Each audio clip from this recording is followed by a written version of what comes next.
100కు పైగా దీర్ఘకాలిక సమస్యలకు ఎటువంటి ఆపరేషన్ దుష్ప్రభావాలు లేకుండా హోమియోపతి చికిత్స. ఏమిటి అంత ఇంట్రెస్ట్? ఒకసారి ఇంటికి పంపావు కదా. నువ్వేం తెప్పడక్కర్లేదు. నేను చిన్నప్పటి నుంచి పెంచాను కనుక నెలకు 10,000 రూపాయలు ఇస్తున్నాను. నాకు అవసరమైన వాళ్ళ దగ్గర నేను పంపిస్తాను. నేను ముట్టుకున్నానా? కూతురులా పెంచావు, నన్ను ముట్టుకుంటే నీ కళ్ళు పోవా? ఒప్పుకున్నావు కదా కూతురు లాగా పెంచానని. కూతురు దగ్గర కూడా ఇలాగే పంపిస్తావా? ఏ కోపం వచ్చిందా? పారాయి మనిషి కన్నదాన్ననేగా నన్ను పావులా వాడుతున్నావు. నీ బిడ్డలిద్దరూ విదేశాల్లో పై చదువులు చదువుకోవాలి. నేను మాత్రం నీ పని చేసి పెట్టడం కోసం పోలీస్ అధికారులకు ప్రభుత్వ అధికారులకు బానిసలవ్వాలి. అంతేగా? ఏమిటి నోటికొచ్చినట్టు పేలుతున్నావు? ఆ రోజు నా చేతుల్లో నీ బాబు చచ్చాడన్న సానుభూతితో నిన్ను చారదీశాను కానీ లేకపోతే నువ్వేమైదనవే? ఏ గంగలోనూ మునిగి చచ్చేదాన్ని.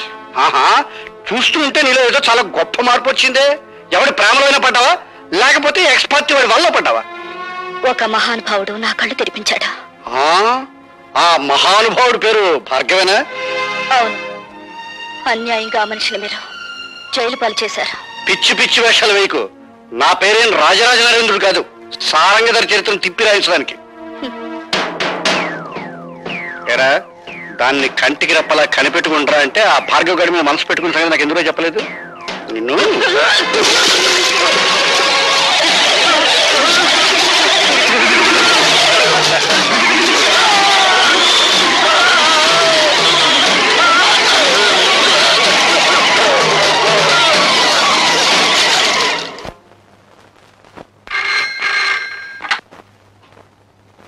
హలో, నేనమ్మా లత. ఏడు బాబాయ్? నీకు గుడ్ న్యూస్. భార్గవ ఈవేళ విడుదలవుతున్నాడు.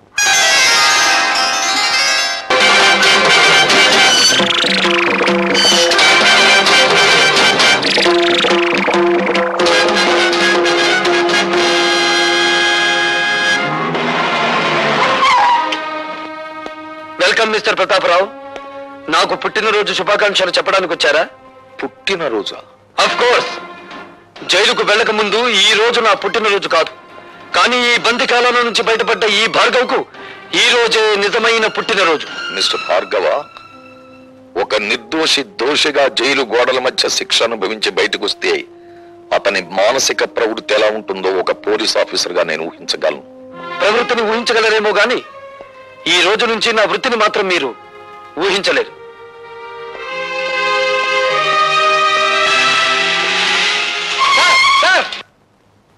Sir, good morning sir. ఈ రోజే కదా మా భార్గవ్ రిలీజ్ అయ్యింది. భార్గవ రిలీజ్ అయి వెళ్లిపోవడం కూడా జరిగింది. ఏడు బాబాయ్ నువ్వు అనేది? భార్గవ వెళ్ళిపోయాడా? ఎటు వెళ్ళాడు సార్? భార్గవ ఆవేశంలో ఉన్నాడు. ఆవేశంలో ఉన్నవాడు ఏ దిక్కుకు వెళ్తాడో ఎవరు చెప్పగలరు? వాడెవడో జైలు నుంచి వస్తున్నాడని మమ్మల్ని పుట్టింటి పంపించేస్తారటండి. మా తమ్ముడు ఉద్యోగ ప్రయత్నంలో ఉన్నాడు కదా, కనీసం వాడైనా దగ్గర ఉంచుకోండి. ఏమే అవతల పొజిషన్ థ్రిల్ అయిపోతుంటే ఇంకా పురాణం చెప్తూ కూర్చుంటావంటే నువ్వు కారు ఎక్కువ చెప్తావు. 4 రోజులు గడిచినాయి అంటే గతం మర్చిపోతాడు, అన్ని గొడవలు సర్దుకుంటాయి. ఏం కంగారు రే, మీ అమ్మగారి పురాణం మీద కొత్త అయినట్టు సొత్త కూకుంటావేట్రా పోనీ. చాలండి సంబరం.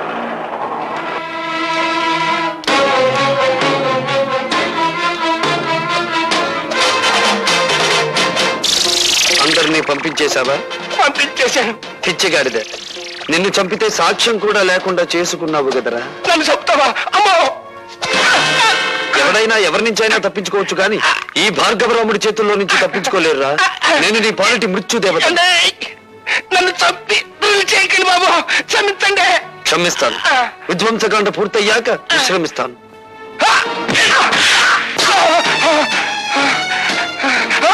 ఈ పిచ్చ కదరా నీ దగ్గర లంచంగా తీసుకున్నానన్నావు. ఈవీసీఆర్ టీవీలో కదరా నాకు లంచంగా ఇచ్చానని చెప్పావు. ఈ పనే కదరా నేను అవినీతితో తీసుకున్నానన్నావు.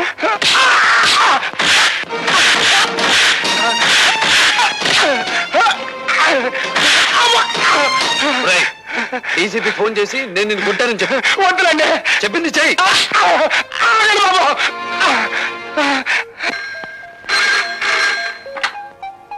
హలో, నమస్కారం. నేను డీసీపీ గారు, నేను సదానందాన్ని మాట్లాడతాను. ఆ భార్గవ్ గారు నా ఇంటి మీద పడే నన్ను తుక్కురాడండి. షటప్. ఇంతకు ముందు కూడా ఇలాగే అబద్ధాలాడి అతన్ని జైలు పాలు చేశారు. ఇంకెప్పుడు ఇలాంటి తప్పుడు రిపోర్ట్లు ఇవ్వకండి. ఏమన్నాడు? నమ్మట్లేదండి. కరెక్ట్. నమ్మడు కాబట్టే ప్రతిరోజు వచ్చి నిన్ను తన్ని వెళ్తాను. రోజునా? అవును. వినపెట్టింది.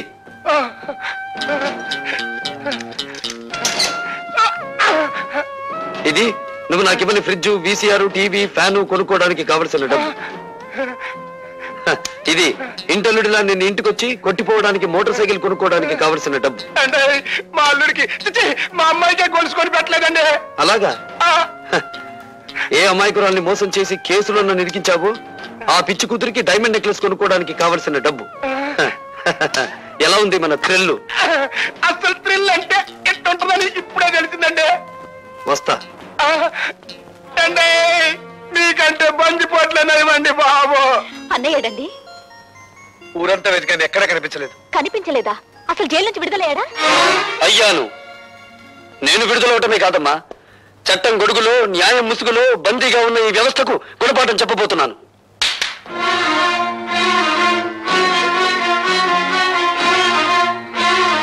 ఈ వస్తువుల్ని లంచంగా తీసుకున్నానని ఒక రోజున ఈ ఇంట్లోనే ఈ చేతులకే సంఖ్యలు వేశారమ్మా. అవే వస్తువులు ఇప్పుడు దౌర్జన్యంగా తెచ్చాను. అడిగే దమ్మున్నవాడు లేడు, ఎక్కడ పని ప్రశ్నించే హక్కున్నవాడు లేడు. హక్కున్న వాళ్ళ మేమున్నాను రా. నువ్వు చెడిపోయి తీసుకొచ్చిన ఈ వస్తువులన్నీ స్వీకరించడానికి మేము సిద్ధంగా లేవు. నువ్వు వట్టి బోడా శంకరుడివిరా. ఇన్నేళ్ల నుంచి ఆటో నడుపుతున్నా నువ్వు నీ భార్య మెడలో చిన్న బంగారపు గొలుసైనా చేయించగలిగావా? నేను చూడు, జైలు నుంచి బయటపడ్డ కొన్ని గంటలు తిరగకుండా నా చెల్లెలికి కొన్ని వేలు విలువ చేసే బంగారపు నెక్లెస్ తీసుకొచ్చాను, ఈ ఖరీదైన సామాన్లు తెచ్చాను. ఇంకా అన్నయ్య ఇవన్నీ ఎక్కడివి? నిజం చెప్పాలంటే దోపిడి, అబద్ధం చెప్పాలంటే ఏ ఆగిపోయారే? చెప్పండి. అబద్ధాలు చెప్పడంలో మీరు ఆరితేరిపోయారు కదా. ఒకసారి జైలుకి వెళ్ళి వచ్చిన వాడిని కదా, అనుభవం పెరిగింది. ఇంకా మీ బుద్ధి పెడత్రోలు పట్టకముందే దాన్ని సక్రమ మార్గంలో పెట్టాలి.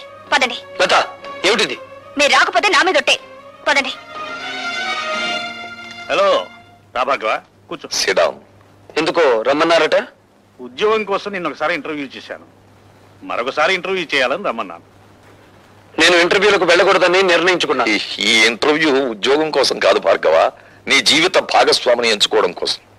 అంటే మా అన్నయ్య కూతురు లతను నీకిచ్చి వివాహం చేయాలని పెద్దలు నిర్ణయించారు. ఈ పెళ్లికి భార్గవ ఇష్టపడటం లేదు.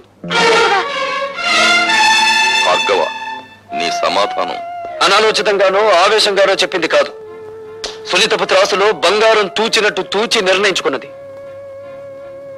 భార్గవ, నువ్వు తీసుకున్న నిర్ణయానికి నీ బంగారు భవిష్యత్తు ఏమవుతుందో ఆలోచించావా? బాగుపడుతుంది. భార్గవ, అవును సార్, లత తండ్రి దగ్గర ఉద్యోగిగా పనిచేస్తూ నేను లంచగొండిగా అరెస్ట్ అయ్యాను. లత పిన్న తండ్రి నన్ను కోర్టు నుంచి జైలుకి తీసుకెళ్లాడు. సంఖ్యలు వేసిన ఆ చేతులు ఈ కాళ్ళు కడిగి కన్యాదానం చేయించగలవా? అంటే మేము నిన్ను కాపాడలేకపోయినందుకు దాని జీవితాన్ని నాశనం చేస్తావా? లేదు, నా జీవితాన్ని నాశనం చేసుకోవడానికి సిద్ధపడ్డాను. నేను ఎక్కి వెళ్లాలనుకున్నది పూలరథమైతే లతను నిస్సందేహంగా నాతో తీసుకెళ్లేవాడిని. కానీ నేను నడవబోయేది ముళ్ళకంచం మీద. లతను అందుకే నాతో తీసుకెళ్లలేకపోతున్నాను. నీ నిర్ణయం నువ్వు తీసుకుంటే నేనేం కావాలి? మరో మనిషిని పెళ్లి చేసుకో. మరో మనిషిని పెళ్లి చేసుకోవాలా? ఎంత తేలిక అన్నావు భార్గవ. నువ్వు నా శ్రేయస్ కోరే చెప్తున్నావా? నీ శ్రేయస్సు కోరుకోకపోతే వెంటనే నేను పెళ్లి చేసుకునేవాడిని. నిన్ను నీ ఆస్తిని ఇష్టం వచ్చినంత వరకు అనుభవించి నా దారిని నేను వెళ్లి కసి తీర్చుకునేవాడిని. ఎవరి మీద నీ కసి? సమాజం అంటూ ఉంటే నేను అందులో భాగస్తుణ్ణి, సంఘం అంటూ ఉంటే నేను అందులో ఒకణ్ణి. అందుకే వ్యక్తిగతమైన కక్ష పెంచుకున్నాను. నా భవిష్యత్తుని, నా తండ్రి ప్రగతిని నాశనం చేసిన ఆ రాజశేఖరం మీద పగ తీర్చుకుంటాను. పగ తీర్చుకుంటే ఏమొస్తుంది? పెళ్లి చేసుకుంటే ఏమొస్తుంది? భార్య, కాపురం, బిడ్డలు, జీవితం, సుఖ సంతోషాలు. ఇవన్నీ నిజమైతే మీరెందుకు పెళ్లి చేసుకోలేదు? తడుముకోవద్దు. తడుముకున్నా మీకు సమాధానం దొరకదు మిస్టర్ ప్రతాపరావు. పెళ్లి చేసుకుంటే మనిషికి శారీరక విశ్రాంతి లభిస్తుంది, పగ తీర్చుకుంటే మానసిక విశ్రాంతి లభిస్తుంది. మిస్టర్ భార్గవ, రాజశేఖరం చనిపోతే అతని కుటుంబమే నష్టపోతుంది. కానీ నీలాంటి అభ్యుదయవాది చెడిపోతే సమాజం నష్టపోతుంది. సమాజానికి అవసరమయ్యే నీలాంటి వ్యక్తులు దేశ ప్రగతికి అడ్డుపడకూడదు. ఇప్పుడు నాకు దేశం కంటే ముందు తండ్రి ఆత్మశాంతి ముఖ్యం. దానికోసం ఏదైనా చేస్తాను. అదే ఆఖరి మాట. కొత్త జీవితానికి మొదటి మాట.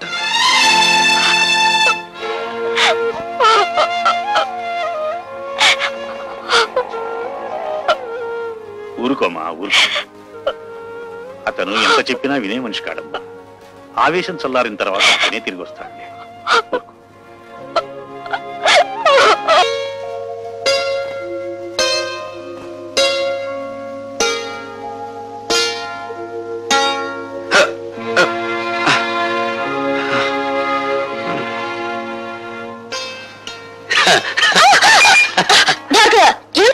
రోజా డార్లింగ్, ఇంకా చూపుల దగ్గరే ఉన్నావా? చా చా చా చా చా. ఏమీ బాగోలేదు. కమాన్. వదలండి భార్గవ, ఇదే పని నేను చేశానని కోపంతో నా చెంప పగలగొట్టారా? నేనలా మీ మీద చేయి చేసుకోలేను. అందుకే నేను మీకు నమస్కారం చేస్తున్నాను. మీరు వెళ్ళిపోండి. రాజశేఖర్ మీద కక్ష సాధించాలనుకుంటే ఇలా కాదా? ఆ పని మీరు చేస్తానంటే నేను సాయపడతాను. రాజశేఖర్ మీద నీకెందుకు పద? ఆ పరమ నీచుడే మా నాన్నగారు చనిపోవడానికి బాధ్యుడు. నీ తండ్రి పేరు? జనార్దన్ రావు. రోజా, మీ నాన్నను అడ్డం పెట్టుకుని ఏ వ్యక్తిని రాజశేఖరం హంతకుని చేశాడో ఆ ఠాగూర్ నా కన్న తండ్రి. అవును రోజా, ఆయన జైల్లో చనిపోయే ముందు జనార్దన్ రావు కూతురు ఎక్కడున్నా వెతికి ఆమెకింత మేలు చేయమని కోరాడు. మేలా? ఆ పని నువ్వు చేయలేవు. అది అనుకున్నంత సులభమూ కాదా? నా జీవితం నాశనమైంది. నా మేలు కోరితే రాజశేఖర్ మీద పగ సాధించా. ఈ అభాగ్యరాలు నీకు రుణపడి ఉంటుంది. వాడి ఎంత చూసి నీ తండ్రి ఆత్మకు శాంతి కలిగిస్తాను.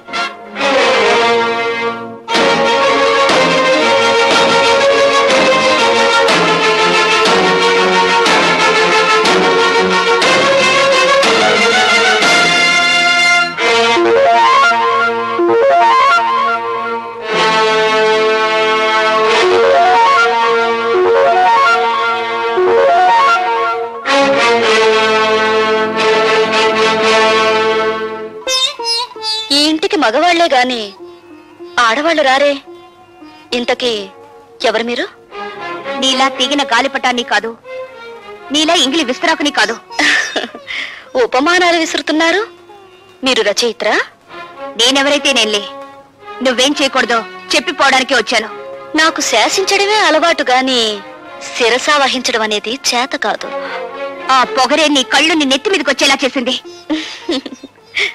నెత్తి మీద మా కళ్ళు లేకపోతే ఆకలి పెంచుకుంటూ వచ్చే రసికులందరూ మా కాళ్ళు పట్టుకోరుగా. నువ్వు ఆడదానివా, ఆడించేదానివా? ఆటలు ఆడిస్తాను, రాగాలు తీయిస్తాను, నవ్వులు నవ్విస్తాను. ఏడవకుండా ఇతరుల్ని ఏడిపించగలవు కూడా. అవునా? నువ్వు ఒట్టు రచయిత్రవే అనుకున్నాను. శూర్పణఖలా ఉన్నావే. కాదు, రాముణ్ణి ప్రేమతో కోరుకుంటున్న సీతను నేను, కామంతో దోచుకోవాలనుకుంటున్న శూర్పణఖవి నువ్వు. నా మీదంత నింద వేస్తున్నావే. నీకేం ద్రోహం చేశాను? ప్రేమ పెళ్లి అనే పదాలకు అర్థం తెలుసుకుంటే నువ్వు నాకేం ద్రోహం చేశావో నీకే తెలుస్తుంది. ప్రేమ ప్రేమ అనే పదానికి అన్నప్రాసన రోజునే నీళ్లు వదులుకున్నాను. పెళ్లి అనే మాటకి అక్షాభ్యాసం నాడే అర్థం మర్చిపోయాను. శీలాన్ని సమర్థబంతిలోనే చుట్టి వీధిలోకి విసిరిపారేశాను. అవేమీ ఇక్కడ దొరకవు. సుఖం భోగం అనే రెండు మాత్రమే ఇక్కడ దొరుకుతాయి. మీ చేతుల్లో చిక్కుకున్న విలాస పురుషుల భార్యల కన్నీళ్లు దొరకవా ఇక్కడ? మీరు భార్గవ భార్య? ఆ అదృష్టానికి నువ్వే దూరం చేస్తున్నావు. చూడండి, భార్యకు భర్త మీదే అధికారం ఉంటుంది, కానీ వెలయాలికి ఊళ్ళో వాళ్ళందరి భర్తల మీద అధికారం ఉంటుంది. షరాప్! కోపం దేనికి? ఇంకా పెళ్ళవకుండానే ఆయన మీద నువ్వు అధికారం చేయాలనుకుంటే నా పక్కదాకా వచ్చాడే, మరి నేనెంత అధికారం చెలాయించాలి? వెలయాలికి ప్రేమ విలువ తెలీదు. గుప్పెడు మల్లెపూలతో, అప్పు తెచ్చుకున్న నవ్వులతో, దాచిపెట్టుకున్న వయసుతో మగవాణ్ణి సొంతం చేసుకోవాలని చూస్తారే గాని గుప్పెడు మనసుతో కాదు. ఆ మనసు నాకుంది. ప్రేమించిన వాడు దూరం అయినప్పుడు ఆ మనసు పడే తపన, ఆవేశాన్ని ఈ ప్రపంచంలో ఏ శక్తి ఏమి చేయలేదు. నువ్వెంత అమ్ముడు పోయే ఆడదానివి. భగవంతుడా, జైల్లో రాక్షసు లాంటి మనుషుల మధ్య బ్రతికొచ్చిన మా అన్నయ్య మానవత్వాన్ని మర్చిపోయేలా ఉన్నాడు. మళ్ళీ మంచి మనిషి కావాలని దీవించు స్వామి.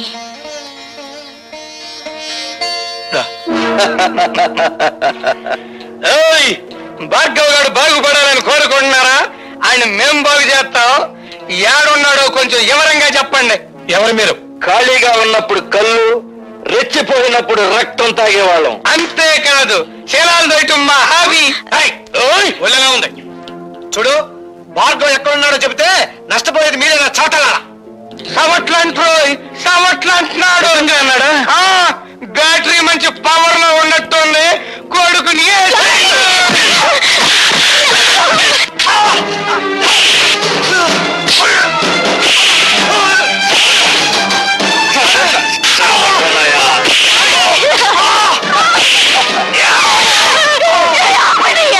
అయ్యో భగవంతుడా, భార్గవ్ గారికి చెప్పండి, మంత్రి గారు జోలికొస్తే కంత్రి పనులు చేస్తామని. మరేం పర్వాలేదమ్మా, ఇదేం ప్రమాదకరమైన గాయం కాదు. ఏం జరిగిందమ్మా? ఆ దాసుగారు మనుషులు వచ్చి. వద్దు పద్మ, జరిగిందేమిటో తెలిస్తే వాడు ప్రాణాల మీద తెచ్చుకుంటాడు. జరిగిందేమిటో నాకు తెలిసిపోయిందిరా. ఇక జరగాల్సింది రాజశేఖరానికి తెలియజేస్తాను. ఏడుస్తా తమ్ముడు.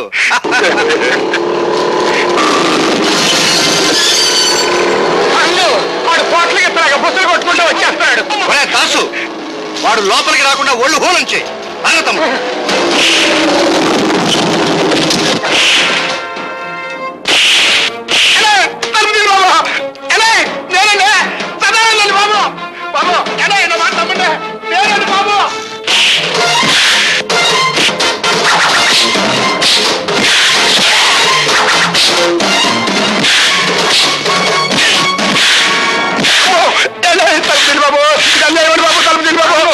ఆడి బ్యాటరీ ఈక్ అవుతున్నట్టుంది. తలుపు తీద్దామా?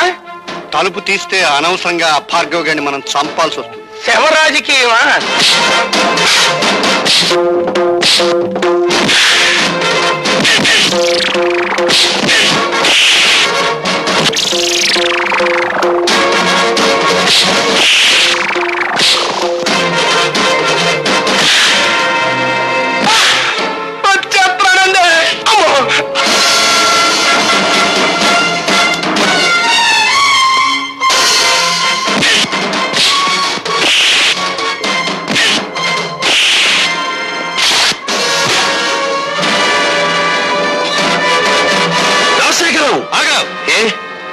ప్రాణాలు తీసే నీకు ప్రాణభీతి పుట్టుకొచ్చిందా?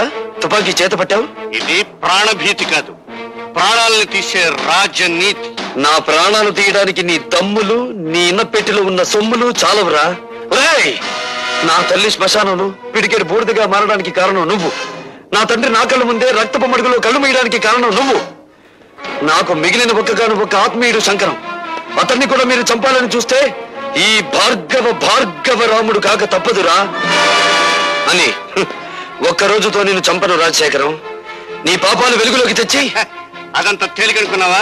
ఎస్, జలగంగ పథకంలో ఇంజనీర్ ని చంపి మీరు డబ్బు కాజేసిన ఫైళ్లు, ప్రజా వైద్యశాల పెడతానని చెప్పి ప్రైవేట్ హాస్పిటల్ గా మార్చుకున్న ఫైళ్లు, బట్టబయలు చేసి నిన్ను వీధుల్లో కీడుస్తాను. ఆ ఫైల్ ఉన్నాయో మన నాకేంకా చెప్పాలా? నువ్వెవరు తెలుసుకుంటా? సాక్ష్యాలు సంపాదించి తీరతాను. మీ ప్రాణాలు అంతరిక్షంలోకి పంపించి తీరతాను. అన్ను తమ్ముడు, ఆ భార్గవ్ గారి చేతికి సాక్ష్యాలు దక్కడానికి వీల్లేదు. సదానందంతో చెప్పి గొడవల్లో ఉన్న ఇనుము సిమెంట్ ఊరు దాటించు. ఎలా సాధిస్తాడో నేను చూస్తాను.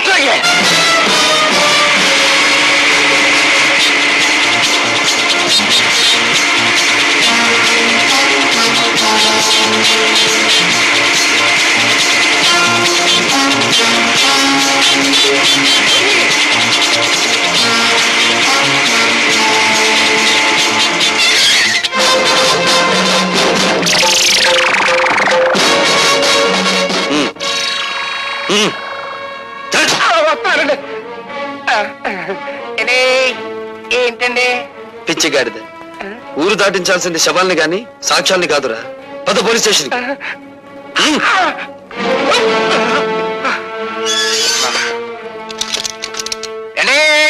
ఇదేం బాగాలేదండి. నోర్మై, నన్ను సెల్లో మూసేసి నోరు మూయమంటారేటండి?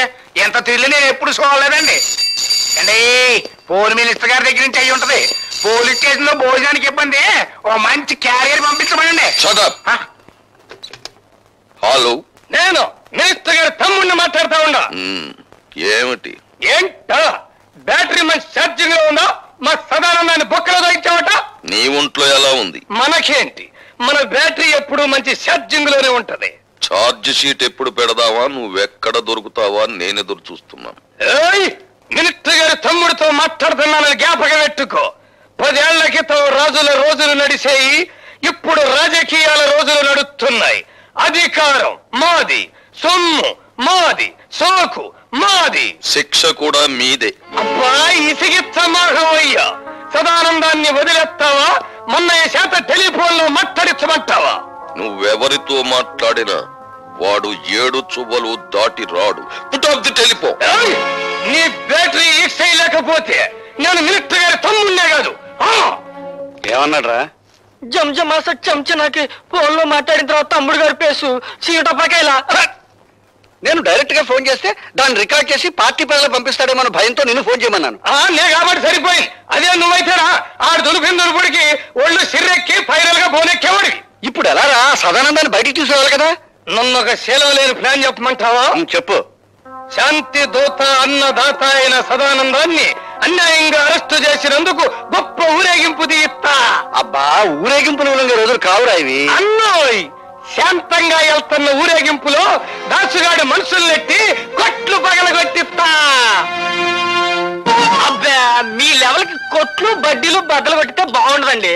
ఆడవాళ్ళని తీసుకెళ్లి శిలాలు దోసేయాలి, అది మన లెవెల్. ఏంది రోయ్ నీ బ్యాటరీ ఛార్జింగ్ మొదలయ్యట్టుంది. అబ్బా విషయానికి రండిరా. ఇంకా ఎస్ఐ అంది. ఇన్నల్లర్లు జరగటానికి ఆ డీసీపీ గాడే కారణమని, ఆడ శబ్ద మూలంగా నిన్ని ప్రాణాలు పోయినాయని మనం గొడవ చేస్తాం. అప్పుడు ఆడుద్యోగం కోరికల్ని పీకినట్టు పీకేస్తారు. నిజమే, కానీ వాడి పగ పెట్టుకుని పాత ఫైల్ జరిగాడు కదా. పాత ఫైళ్ళ అంటే మనం డబ్బు దుబ్బేసిన అడ్డ రోడ్డు తూరు ఫైళ్ళ. అదొక్కటే కాదురా, ప్రజా వైద్యశాల అని ప్రభుత్వ అప్లికేషన్ లో రాసి ప్రైవేట్ గా దాన్ని నడుపుకుంటూ లక్షలు సంపాదించి కోటీశ్వరుడు వాడు నిరూపించాడంటే 20 సంవత్సరాల్లో మనం సంపాదించిన డబ్బంతా వడ్డీ పెనాల్టీతో సహా ప్రభుత్వానికి కట్టాలి. అసలు ఈ దెబ్బతో ఆడు ఉద్యోగం ఊడిపోతుంటే ఆడింకేసి చేస్తాడండి. అంతగా అవసరమైతే మా అయ్యకి కబురు చేయండి, మింగేస్తాడు. జమ్ జమాస చం చనాకి ఆనందం. Police DCP Rajasekharam DCP police జులు.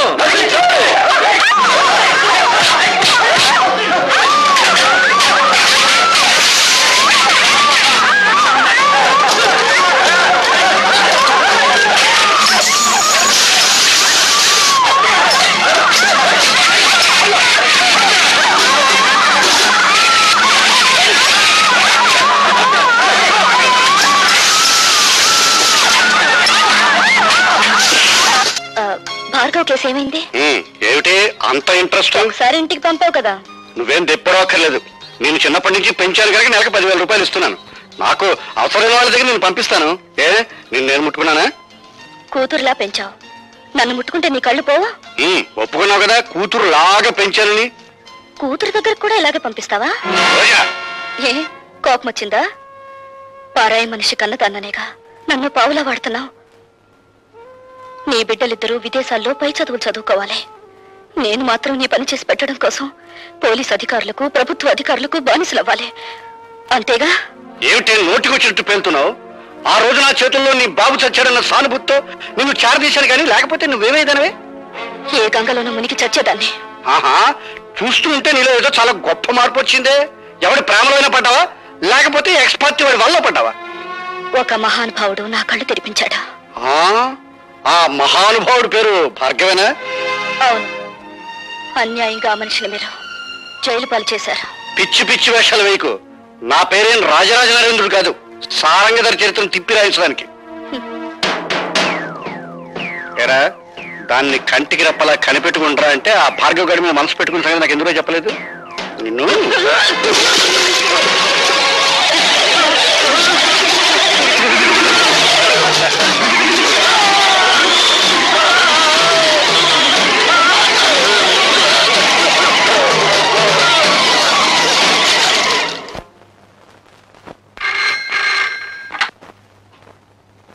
Hello, నేనమ్మా లత. ఏడు బాబాయ్? నీకు గుడ్ న్యూస్. భార్గవ ఈవేళ విడుదలవుతున్నాడు.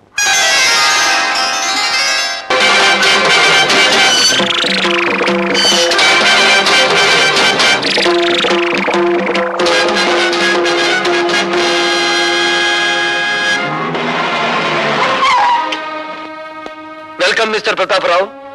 నాకు పుట్టినరోజు శుభాకాంక్షలు చెప్పడానికి వచ్చారా? పుట్టినరోజా? Of course.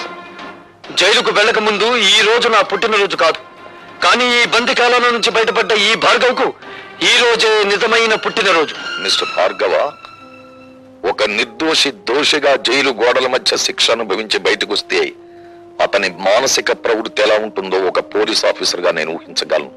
ప్రవృత్తిని ఊహించగలరేమో గాని ఈ రోజు నుంచి నా వృత్తిని మాత్రం మీరు ఊహించలేరు.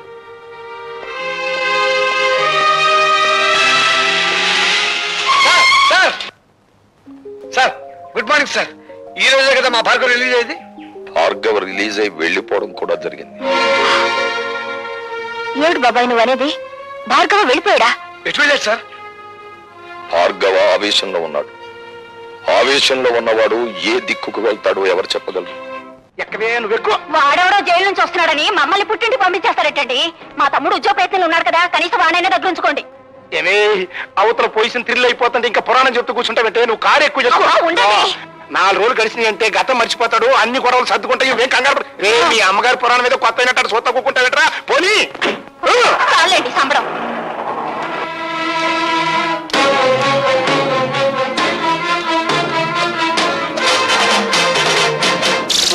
అందరినీ పంపించేశావా? పంపించేశాను. పిచ్చిగాడిదే, నిన్ను చంపితే సాక్ష్యం కూడా లేకుండా చేసుకున్నావు కదరా. నన్ను చెప్తావా? అమ్మో, ఎవరైనా ఎవరి నుంచి అయినా తప్పించుకోవచ్చు కానీ ఈ భార్గవరాముడి చేతుల్లో నుంచి తప్పించుకోలేరురా. నేను నీ పాలిటి మృత్యు దేవత. నన్ను చంపి చేయకండి బాబు, క్షమించండి. క్షమిస్తాను. విధ్వంసకాండ పూర్తయ్యాక విశ్రమిస్తాను.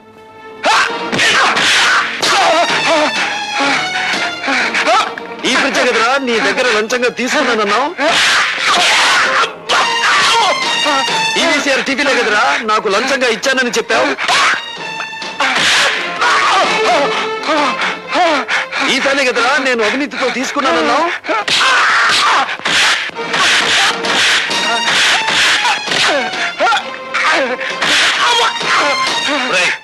డీసీపీ ఫోన్ చేసి నేను నిన్ను కొట్టానని చెప్పి వద్దులండి, చెప్పింది చెయ్యి.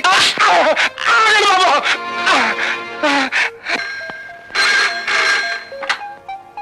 హలో, నమస్కారం అండి డీసీపీ గారు. నేను సదానందాన్ని మాట్లాడతాను.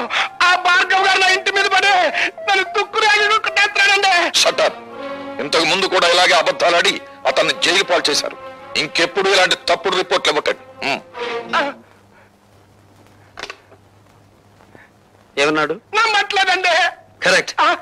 నమ్మడు కాబట్టే ప్రతిరోజు వచ్చి నిన్ను తని పెడతాను. అయ్య బాబాయ్, రోజునా? అవును.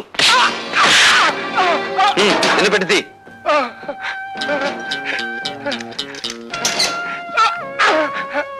ఇది నువ్వు నాకు ఇవ్వని ఫ్రిడ్జ్, వీసీఆర్, టీవీ, ఫ్యాను కొనుక్కోవడానికి కావలసిన డబ్బు. ఇది ఇంటర్లుడిలా నిన్ను ఇంటికొచ్చి కొట్టిపోవడానికి మోటార్ సైకిల్ కొనుక్కోవడానికి కావలసిన డబ్బు. అంటే మా అల్లుడికి మా అమ్మాయికే గొలుసుకొని పెట్టలేదండి. అలాగా? ఏ అమాయకురాల్ని మోసం చేసి కేసులో నన్ను ఇరికించావు ఆ పిచ్చి కూతురికి డైమండ్ నెక్లెస్ కొనుక్కోవడానికి కావలసిన డబ్బు. ఎలా ఉంది మన థ్రిల్? అసలు థ్రిల్ అంటే ఎట్టుంటుందని ఇప్పుడే తెలిసిందండి. వస్తా. అంటే మీకంటే బందిపోట్లేనివ్వండి బాబు. అన్నయ్యడండి? ఊరంతా వెతికండి, ఎక్కడ కనిపించలేదు. కనిపించలేదా? అసలు జైలు నుంచి విడుదలయ్యాడా? అయ్యాను. నేను విడుదలవటమే కాదమ్మా, చట్టం గొడుగులో న్యాయం ముసుగులో బందీగా ఉన్న ఈ వ్యవస్థకు గుణపాఠం చెప్పబోతున్నాను.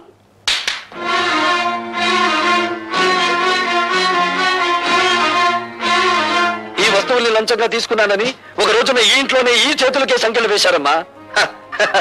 అవే వస్తువులు ఇప్పుడు దౌర్జన్యంగా తెచ్చాను. అడిగే దమ్మున్నవాడు లేడు, ఎక్కడ పని ప్రశ్నించే హక్కున్నవాడు లేడు. హక్కున్న వాళ్ళ మేమున్నాను రా. నువ్వు చెడిపోయి తీసుకొచ్చిన ఈ వస్తువులన్నీ స్వీకరించడానికి మేము సిద్ధంగా లేవు. నువ్వు వట్టి బోడా శంకరుడివిరా. ఇన్నేళ్ల నుంచి ఆటో నడుపుతున్నా నువ్వు నీ భార్య మెడలో చిన్న బంగారపు గొలుసైనా చేయించగలిగావా? నేను చూడు, జైలు నుంచి బయటపడ్డ కొన్ని గంటలు తిరగకుండా నా చెల్లెలికి కొన్ని వేలు విలువ చేసే బంగారపు నెక్లెస్ తీసుకొచ్చాను, ఈ ఖరీదైన సామాన్లు తెచ్చాను. ఇంకా అన్నయ్య ఇవన్నీ ఎక్కడివి? నిజం చెప్పాలంటే దోపిడి, అబద్ధం చెప్పాలంటే ఏ ఆగిపోయారే? చెప్పండి. అబద్ధాలు చెప్పడంలో మీరు ఆరితేరిపోయారు కదా. ఒకసారి జైలుకి వెళ్ళి వచ్చిన వాడిని కదా, అనుభవం పెరిగింది. ఇంకా మీ బుద్ధి పెడత్రోలు పట్టకముందే దాన్ని సక్రమ మార్గంలో పెట్టాలి. పదండి. లత, ఏమిటిది? మీరు రాకపోతే నా మీద ఒట్టే. పదండి. హలో రా భార్గవ, కూర్చో. సిడాం. ఎందుకో రమ్మన్నారట? ఉద్యోగం కోసం నిన్న ఒకసారి ఇంటర్వ్యూ చేశాను, మరొకసారి ఇంటర్వ్యూ చేయాలని రమ్మన్నాను. నేను ఇంటర్వ్యూలకు వెళ్ళకూడదని నిర్ణయించుకున్నా. ఈ ఇంటర్వ్యూ ఉద్యోగం కోసం కాదు భార్గవ, నీ జీవిత భాగస్వామిని ఎంచుకోవడం కోసం. అంటే మా అన్నయ్య కూతురు లతను నీకిచ్చి వివాహం చేయాలని పెద్దలు నిర్ణయించారు. ఈ పెళ్లికి భార్గవ ఇష్టపడటం లేదు. భార్గవ, నీ సమాధానం అనాలోచితంగానో ఆవేశంగానో చెప్పింది కాదు. సునీతపు త్రాసులో బంగారం తూచినట్టు తూచి నిర్ణయించుకున్నది. భార్గవ, నువ్వు తీసుకున్న నిర్ణయానికి నీ బంగారు భవిష్యత్తు ఏమవుతుందో ఆలోచించావా? బాగుపడుతుంది. భార్గవ, అవును సార్, లత తండ్రి దగ్గర ఉద్యోగిగా పనిచేస్తూ నేను లంచగొండిగా అరెస్ట్ అయ్యాను. లత పిన్న తండ్రి నన్ను కోర్టు నుంచి జైలుకి తీసుకెళ్లాడు. సంఖ్యలు వేసిన ఆ చేతులు ఈ కాళ్ళు కడిగి కన్యాదానం చేయించగలవా? అంటే మేము నిన్ను కాపాడలేకపోయినందుకు దాని జీవితాన్ని నాశనం చేస్తావా? లేదు, నా జీవితాన్ని నాశనం చేసుకోవడానికి సిద్ధపడ్డాను. నేను ఎక్కి వెళ్ళాలనుకున్నది పూలరథమైతే లతను నిస్సందేహంగా నాతో తీసుకెళ్లేవాడిని. కానీ నేను నడవబోయేది ముళ్ళకంచం మీద. లతను అందుకే నాతో తీసుకెళ్లలేకపోతున్నాను. నీ నిర్ణయం